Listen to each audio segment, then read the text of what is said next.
Hello दोस्तों, फिर से एक बार हाइब्रिड करंट अफेयर्स में आपका स्वागत है। तो आज है 22 मार्च। प्रतिदिन की तरह आज ही महत्वपूर्ण करंट अफेयर्स पढ़ेंगे जो एग्जाम की दृष्टि से काफ़ी महत्वपूर्ण है। तो अगर आप इस चैनल पर नए हैं तो चैनल को लाइक शेयर सब्सक्राइब कर दीजिए, क्योंकि इस चैनल पे प्रतिदिन ऐसे ही करंट अफेयर्स पढ़ाया जाता है। प्रतिदिन सुबह आप लोगों के लिए नाश्ता की तरह करंट अफेयर्स लाया जाता है। तो चैनल को जरूर लाइक शेयर सब्सक्राइब कर दीजिए ताकि हमें भी मोटिवेशन मिले कि हमारे स्टूडेंट हमें बहुत प्यार करते हैं और हमें मोटिवेशन मिले, हमें भी उनके लिए और अच्छा बेहतरीन कुछ करना चाहिए। तो चलिए आगे बढ़ते हैं। हाँ, और वीडियो को लास्ट तक जरूर देखिएगा, क्योंकि वीडियो के लास्ट में एक आप लोगों के लिए अभ्यास प्रश्न दिया जाता है जिसका उत्तर आप लोग को देना अनिवार्य है। उत्तर दीजिएगा तो आप लोग का अभ्यास भी होगा और हम देखेंगे कि आप लोग सही दे रहे हैं उत्तर या सही डायरेक्शन में तैयारी कर रहे हैं एग्जाम के या गलत डायरेक्शन में। तो चलिए शुरू करते हैं। आज का पहला प्रश्न है, विश्व जल दिवस कब मनाया जाता है? ऑप्शन है 19 मार्च, 20 मार्च, 21 मार्च, 22 मार्च। इसका सही आंसर क्या होगा? 22 मार्च। इसका सही आंसर क्या होगा? 22 मार्च। याद रखिएगा, विश्व जल दिवस 22 मार्च को मनाया जाता है। अच्छा, एक है बिहार दिवस। बिहार दिवस भी 22 मार्च को मनाया जाता है। याद रखिएगा, बिहार दिवस भी 22 मार्च को मनाया जाता है। अगला प्रश्न, लियो वाराडकर किस देश के प्रधानमंत्री थे जिन्होंने अपने पद से इस्तीफा दिया है? तो ऑप्शन है न्यूजीलैंड, आयरलैंड, पोलैंड, नीदरलैंड। तो इसका सही आंसर क्या होगा? आयरलैंड। अच्छा, आयरलैंड के बारे में कुछ जान लेते हैं। तो आयरलैंड का याद रखिएगा, जो भारत के संविधान के भाग 4 आर्टिकल 36 से 51 तक जो है नीति निर्देशक तत्व वो आयरलैंड के संविधान से लिया गया है। कहाँ से? आयरलैंड के संविधान से लिया गया है। आयरलैंड के संविधान से नीति निर्देशक तत्व का सिद्धांत आयरलैंड के संविधान से लिया गया है। याद रखिएगा।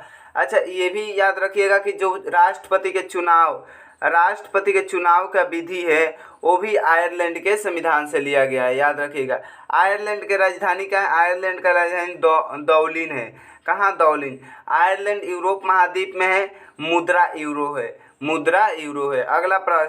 अगला प्रश्न है, ग्रेड कंट्रोलर ऑफ इंडिया का एक limited grade controller of India limited एक नहीं होगा, लिमिटेड ने एक कौन सा दर्जा प्राप्त किया है? तो ऑप्शन है मिनरल कंपनी, नवरत्न कंपनी, महारत्न कंपनी, इनमें से कोई नहीं। तो इसका सही आंसर क्या होगा? Mineral company. जो grade controller of India limited है उसको मिनरल कंपनी का दर्जा मिला है। मिनरल कंपनी देखिए दो श्रेणियों में होता है, प्रथम श्रेणी और द्वितीय श्रेणी। तो प्रथम श्रेणी का बात करें, क्योंकि मिनरल कंपनी जो ग्रेड कंपनी जो देखिए जो grade controller of India limited है उसको प्रथम मिनरल कंपनी के प्रथम श्रेणी का दर्जा मिला है। तो प्रथम श्रेणी के बारे में दर्जा के किसको मिलता है ये भी जानते हैं। मिनरल श्रेणी के प्रथम का दर्जा प्राप्त हुआ यह तब प्राप्त होता है जब कोई कंपनी लगातार 1 साल से लाभ कर रही हो, एक बार 30 करोड़ रुपए का शुद्ध लाभ अर्जित किया हो। याद रखिएगा, एक बार 30 करोड़ रुपए का शुद्ध लाभ अर्जित किया हो। याद रखिएगा। अगला प्रश्न है, खाद्य प्रसंस्करण उद्योग मंत्रालय का अतिरिक्त पदभार किसे दिया गया है? हाल ही में पशुपति कुमार पारस ने केंद्रीय मंत्रालय से इस्तीफा दे दिया है। 19 मार्च को इस्तीफा दे दिया है। तो खाद्य प्रसंस्करण उद्योग मंत्रालय खाली पड़ गया है। तो इसका पदभार किसे दिया गया है? तो किरेन रिजिजू को दिया गया है। किसे दिया गया है? किरेन रिजिजू को। किरेन रिजिजू वर्तमान में पृथ्वी विज्ञान मंत्रालय का भी पदभार पर कार्यरत है। और ये फिलहाल में एक और पद मिल गया है, खाद्य प्रसंस्करण उद्योग मंत्रालय का। याद रखिएगा। पशुपति पारस कुमार लोक जनशक्ति पार्टी के प्रमुख है। बिहार में एक पार्टी है लोक जनशक्ति पार्टी, इसके प्रमुख कौन है? पशुपति कुमार पारस। याद रखिएगा। अगला प्रश्न है, भाषा नेट पोर्टल किसके द्वारा लॉन्च किया गया है? भाषा नेट पोर्टल किसके द्वारा लॉन्च किया गया है? ऑप्शन है national internet exchange of India, विश्वविद्यालय अनुदान आयोग, सेंट्रल ब्यूरो इन्वेस्टिगेशन, केंद्रीय माध्यमिक शिक्षा बोर्ड। इसका सही आंसर क्या होगा? National internet exchange of India. याद रखिएगा। भाषा नेट पोर्टल है वो national internet exchange of India के द्वारा लॉन्च किया गया है। याद रखिएगा। ये क्वेश्चन को कैसे पूछ सकता है? National internet exchange of India को क्या हाल ही में क्या लॉन्च किया है, तो भाषा नेट पोर्टल मतलब लॉन्च किया है, याद रखिएगा। इसका उद्देश्य क्या है? इसका उद्देश्य है डिजिटल समावेश को आगे बढ़ाना और भाषा की विविधता को बढ़ावा देना। भाषा की विविधता मतलब विभिन्न प्रकार के भाषा पाए जाता है, तो वहीं भाषा की विविधता याद रखिएगा। आज के कितना है, 22 मार्च। 22 मार्च है, याद रखिएगा। 22 मार्च से क्या स्टार्ट होने वाला है, तो बहुत लोग आईपीएल प्रेमी है, तो आईपीएल प्रेमी के लिए आज बहुत ही खुशी का दिन है, क्योंकि आज से आईपीएल स्टार्ट होने वाला है। तो जल्दी से कमेंट बॉक्स में बताइएगा आप लोग किस टीम के सपोर्ट करते हैं। जल्दी से कमेंट बॉक्स में बताइएगा आप लोग किस टीम को सपोर्ट करते हैं। चलिए शुरू करते हैं। चेन्नई सुपर किंग, अगला प्रश्न, चेन्नई सुपर किंग टीम के कप्तान कौन बने हैं? तो ऑप्शन है Ruturaj Gaikwad, Ravindra Jadeja, M S Dhoni, Devon Conway. तो इसका सही आंसर क्या होगा? ऋतुराज गायकवाड़, जो हाल ही में एम एस धोनी कैप्टेंसी से मतलब हट गए हैं और उनका जगह ऋतुराज गायकवाड़ कैप्टन बने हैं, याद रखिएगा। जो चेन्नई सुपर टीम के अब तक 4 कैप्टन रह चुके हैं, 4 कैप्टन रह चुके हैं। एक है रविंद्र जडेजा, कौन? रविंद्र जडेजा, ये एम एस धोनी और एक सुरेश रैना, 3 ये, और एक ऋतुराज गायकवाड़। 4 कैप्टन हो गए। 4 कैप्टन मतलब क्या बोलते हैं, फिक्स बने हैं, ऐसे याद रखिएगा। ऐसे तो 1-2 दिन के लिए कोई कोई बन जाता है, ऐसे कोई मैं देखिए यह टीम 5 बार ट्रॉफी जीत चुकी है। कितना बार? 5 बार ट्रॉफी जीत चुकी है। कब कब? देखिए 2011 में, 2010 में, 2011 में, 2018 में, 2021 में, 2023 में 5 बार ट्रॉफी जीत चुकी है। और यह आईपीएल का पहला संस्करण 2008 में किया गया था। आईपीएल का पहला संस्करण 2008 में किया गया था।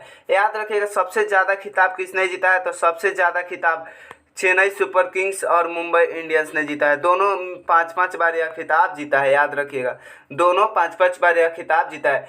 अच्छा, ऐसे पूछ ले 2024 में हाल ही में आईपीएल होने वाला आज से, इसमें सबसे महंगे खिलाड़ी किस देश का और कौन बिके हैं? तो आप लोग कमेंट बॉक्स में ज़रूर बताइएगा इसका, ठीक है। चलिए अगला प्रश्न है, लोकतंत्र के लिए तीसरा शिखर सम्मेलन किस देश में आयोजित किया गया है? तो ऑप्शन है America, Japan, Indonesia, south Korea. तो लोकतंत्र के लिए तीसरा शिखर सम्मेलन साउथ कोरिया में आयोजित किया गया है, दक्षिण कोरिया में आयोजित किया गया है, याद रखिएगा, दक्षिण कोरिया में आयोजित किया गया है। इसका आयोजन 18 से 20 मार्च तक 2024 तक किया गया है। 18 से 20 मार्च 2024 तक किया गया है। लोकतंत्र के लिए पहला शिखर सम्मेलन कब? 2021 में अमेरिका में आयोजित किया गया था। 2021 में अमेरिका में आयोजित किया गया था, याद रखिएगा। अगला प्रश्न, रामनाथ गोयनका पुरस्कार 2021 और 22 घोषणा की गई है। हाल ही में जो 2021 और 22 की पुरस्कार की घोषणा की गई है, रामनाथ गोयनका पुरस्कार, यह पुरस्कार किस क्षेत्र में दिया जाता है? याद रखिएगा, यह पुरस्कार किस क्षेत्र में दिया जाता है? तो ऑप्शन अर्थशास्त्र के क्षेत्र में, पत्रकारिता के क्षेत्र में, अंतर्राष्ट्रीय शांति के क्षेत्र में, विज्ञान के क्षेत्र में। तो इसका सही आंसर क्या होगा? पत्रकारिता के क्षेत्र में। इसका सही आंसर क्या होगा? पत्रकारिता के क्षेत्र में, याद रखिएगा। यह पुरस्कार का 17वां संस्करण है, जो दिल्ली में आयोजित किया गया है। दिल्ली में आयोजित किया गया था, याद रखिएगा। 17वां संस्करण जो दिल्ली में आयोजित किया गया है। इसमें 13 श्रेणियों में दिया जाता है। कितना? यह पुरस्कार 13 श्रेणियों में दिया जाता है। कितना? 13 श्रेणियों में दिया जाता है। 13 श्रेणियों में दिया जाता है। यह पुरस्कार 2005 में पहली बार दिया गया था। 2005 में पहली बार दिया गया था, यह भी याद रखिएगा। इंडियन एक्सप्रेस जो है, इंडियन एक्सप्रेस के द्वारा इसका स्थापना किया गया था। यह भी कौन सा? रामनाथ गोयनका पुरस्कार का स्थापना इंडियन एक्सप्रेस के द्वारा किया गया था। अगला प्रश्न है, किस भारतीय बिलियर्ड्स खिलाड़ी को वर्ल्ड बिलियर्ड्स म्यूजियम के हॉल ऑफ फेम में शामिल किया गया है? देखिए, किस भारतीय बिलियर्ड्स खिलाड़ी को वर्ल्ड बिलियर्ड्स म्यूजियम के हॉल ऑफ फेम में शामिल किया गया है? देखिए, इसका मतलब ये है कि वर्ल्ड बिलियर्ड्स म्यूजियम है, उसमें इसको शामिल किया गया, मतलब इनका तस्वीर उसमें लगाया गया है। इनका तस्वीर उस म्यूजियम में लगाया गया है, फेमस के प्लेयर के रूप में। तो ऑप्शन है पंकज अडवाणी, अशोक सांडिल्य, गीत सेठी, माइकल फरेरा। तो इसका सही आंसर क्या होगा? पंकज अडवाणी। देखिए, पंकज अडवाणी अब तक टोटल 26 टाइटल अपने नाम कर चुके हैं, मतलब 26 टाइटल अपने नाम कर चुके हैं, याद रखिएगा। तो इसमें देखिए 18 बिलियर्ड्स का और 8 स्नूकर का वर्ल्ड टाइटल है। वर्ल्ड टाइटल 26, याद रखिएगा, जिसमें 18 बिलियर्ड्स और 8 स्नूकर का वर्ल्ड टाइटल है, याद रखिएगा। अब और आज प्रतिदिन आप लोग जो मेरे प्यारे स्टूडेंट होंगे, प्रतिदिन जो हमारे से करंट अफेयर्स पढ़ते होंगे, हमसे करंट अफेयर्स से जुड़े होंगे, उनको पता होगा प्रतिदिन 10 करंट अफेयर्स लाते रहते हैं। इससे 10 करंट अफेयर्स से अनेक करंट अफेयर्स बनाने का प्रयास करते हैं, अनेक कंटेंट ढूंढने का इससे प्रयास करते हैं, कोरिलेट जो करंट से ही रिलेटेड हो। तो आज का लास्ट प्रश्न, 10वां प्रश्न शुरू करने से पहले अगर अभी तक चैनल को लाइक से सब्सक्राइब नहीं किए तो कर दीजिए, क्योंकि आप लोग अगर करेंगे तो हमें भी मोटिवेशन, बहुत मोटिवेशन मिलेगा, जिससे हम आप लोग के लिए अच्छा कंटेंट बनाए कर लाएंगे। मान कर चलिए अगर आप मतलब हमें उतना सपोर्ट नहीं करते हैं तो हमें डिमोटिवेट होगा तो हम कहेंगे कि हमारे जो स्टूडेंट है हमें उतना देखते ही नहीं है, हमसे उतना पढ़ते ही नहीं है, तो हमें क्या इंटरेस्ट मिलेगा, मतलब अभिरुचि ही नहीं रहेगा। तो इसलिए चैनल को सब्सक्राइब कर दीजिए, क्योंकि और अच्छा से अच्छा कंटेंट लाएं आप लोगों के लिए। तो चलिए आज का लास्ट प्रश्न शुरू करते हैं। आज का लास्ट प्रश्न है एविएशन वीक लॉरेट्स अवार्ड हाल ही में किस अंतरिक्ष एजेंसी को प्रदान किया गया है? तो ऑप्शन है इसरो, नासा, कांसा जाक्सा। इसका सही आंसर क्या होगा? इसरो। इसका सही आंसर क्या होगा? इसरो। इसरो को यह अवार्ड अमेरिका में प्रदान किया गया है। इसरो को याद रखिएगा, इसरो को इनको यह अवार्ड चंद्रयान 3 की उल्लेखनीय उपलब्धियां हासिल करने के लिए किया गया है। याद रखिएगा, यह अवार्ड चंद्रयान 3 की उल्लेखनीय उपलब्धियां हासिल करने के लिए किया गया है। याद रखिएगा। इसरो, देखिए इसरो का वर्तमान में अध्यक्ष कौन है? एस सोमनाथ। चंद्रयान 3 के बारे में बात कर लेते हैं। चंद्रयान 3 में कुल लागत कितना था? 650 करोड़। चंद्रयान 3 का वजन कितना था? 3900 केजी। 3900 केजी, याद रखिएगा। अच्छा, ये भी याद रखते हैं चंद्रयान 3 लॉन्च कब हुआ था? तो चंद्रयान 3 याद रखिएगा, बहुत ही महत्वपूर्ण दिन को, मेरे जन्म दिवस 14 जुलाई को लॉन्च किया गया था। 14 जुलाई 2023 को। इस दिन को हम कैसे भूल सकते हैं? इस दिन देश का एक उपलब्धियां हासिल हुआ चंद्रयान 3, और उस दिन मेरा जन्मदिन था।